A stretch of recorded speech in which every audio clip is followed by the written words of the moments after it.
Okay, what's on the agenda today? Today is Warkum Point. Let me give you the backstory.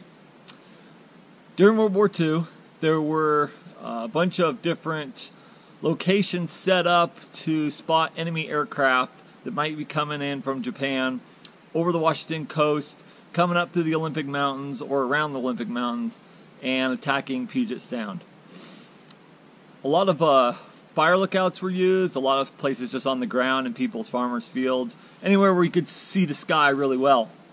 Well, this particular place we're at today didn't have a lookout, and it's right on the head of two valleys where the planes could come in and go up the Bogoshiel, or I forget the name of the other river, but they're major drainages that airplanes could fly under the radar.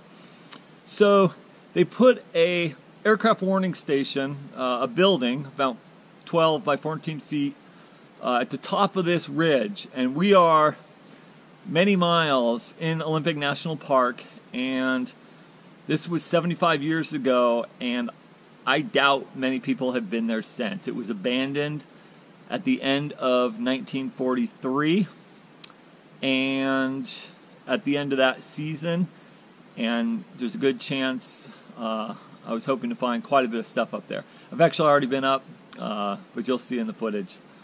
But that's what brought me here. There is no trail getting there. It's just forgotten, abandoned and forgotten, and it's been really neat. I learned about this place by a couple of years ago going to the National Archives, digging up everything I could on aircraft warning stations and the aircraft warning service that was done during the war in order to eliminate lookouts that were not used, or stations that were not used for fire. Pretty much just trying to parcel out fire lookouts and AWS and which ones were mingled between the two. This one was only used for spotting aircraft. It was not used for fire. And even though my goal is to do every single lookout site in Washington, this one was too good to pass up. This site is truly on its own, just unknown and hard to get to, and could be a real treat. You'll find out at the end of the video what was found. It's been a great experience. So anyway, that's the backstory. It was documents in the Seattle National Archives that led me to this place on some maps, and then I used some aerial photos to pinpoint the location in the 1950s. There was still a clearing there. They had to basically cut down a section of old growth timber on a point in order to have a good viewing area. And so I've never seen anything written about it. I've never even heard about it until I found it on those documents, and I just had to go. So this was the time. The snow starts just about right at the lookout site right now at about 2,400 feet, and wanted there to be no brush so I could see stuff, and that's the backstory. So stay tuned.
Okay, that was 6 miles up the Bogachiel River, and this is the turnoff to Indian Ridge,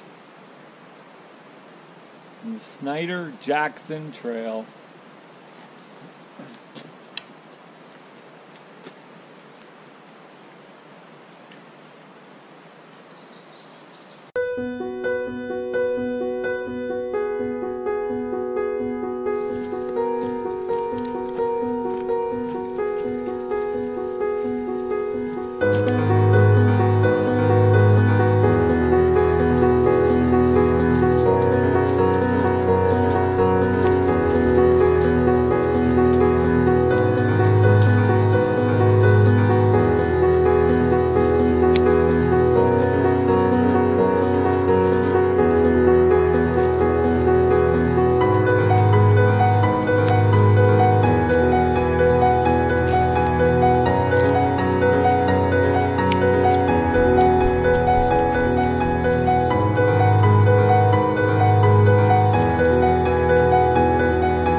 Okay, we're at Indian Pass, I believe.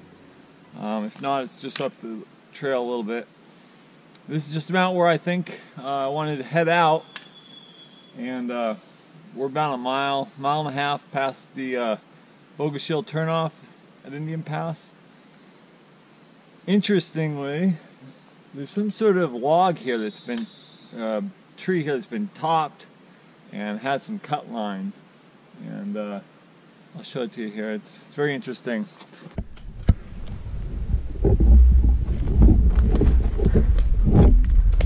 See some cut lines there, and kind of an angle there. This makes it look really interesting. You can see right there, it almost looks like it's been stacked. Very interesting. Now, time to go up.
Okay, going up the ridge, still got about 750 feet to go, but I'm really excited. This is what it's all about. This is a lot of fun. Watch.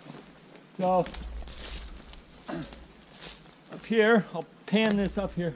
The phone line is still on the ground running, and we've got at least 2 insulators up here. If you look up there,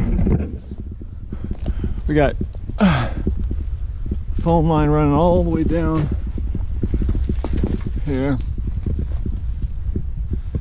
and so we maybe have 750 feet of phone line running, maybe. Okay, we're back on the ridge. The GPS I read wrong. I am a lot lower than I thought. I don't really use my GPS very often, just to kind of pinpoint the general area that I'm at, that I'm on track. I don't use it for elevation or for navigation, really. Anyway, there's a nice ridge, really open, big old growth trees, few more insulators right below us here, and let's just keep going.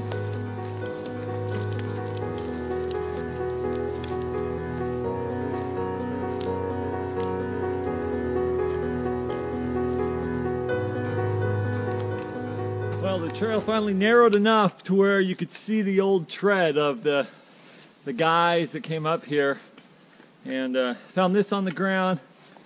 Tree had come down, took the wire, brought it to the ground. I'll leave this right here for the next person. These are a dime a dozen. Leave it here. Don't take it home. And getting closer.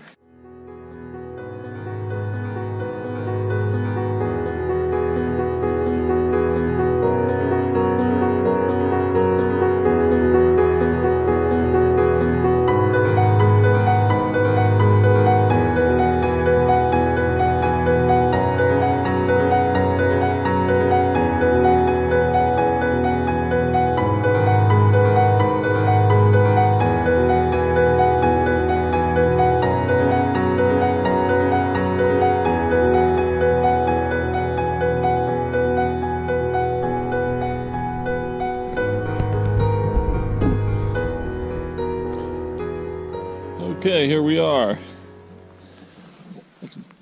Top of Warkum Point. We've got a stovepipe. We've got one bed there, and another bed right there. And that's about it. Got some small stuff here, some insulators, ground. And what do we got here? We got a lock, and what is this? More of the lock? Possibly. Interesting.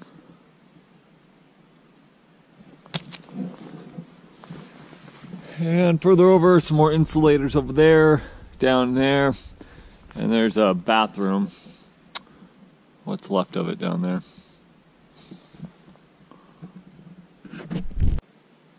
Well, I was hoping for a little more. This is cool, but I was hoping for a little more structure. In 1950 aerials, you could still see a building of some kind, which is a little strange. It looks like the structure that was here burnt down. There's a lot of charcoal wood. I'm sure it was built out of the trees that were up here. They didn't haul it up any trail. So either it just decomposed because it's pretty wet here, or they burnt it down, which is a shame. But yeah, still interesting. There's still lots to see. Doesn't look that dirty. And considering no one's probably been here in probably 50 years, and it's been shut down for almost 75, it's kind of a neat little place. Kind of neat.